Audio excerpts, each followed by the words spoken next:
भोंदू ललित पाटील आणि पोलीस कर्मचारी असलेल्या त्याच्या पत्नीनं महिलेची फसवणूक केल्याचं आता प्रकाशात येत आहे। घरातली भांडणं थांबवून सुखशांती मिळवून देतो असं सांगून भोंदू बाबाने पीडित महिलेची 11 लाखांची फसवणूक केली आहे। भारत पाक सीमेवरील तनोट माता मंदिरात पूजा करण्यात आली, तर उज्जैनमधील स्मशानभूमीतही अघोरी पूजा करण्यात आली।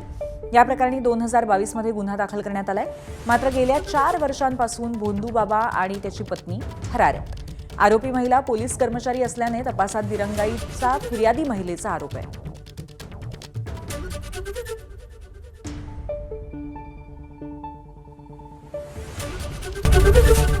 एबीपी माझा, उघडा डोळे बघा नीट।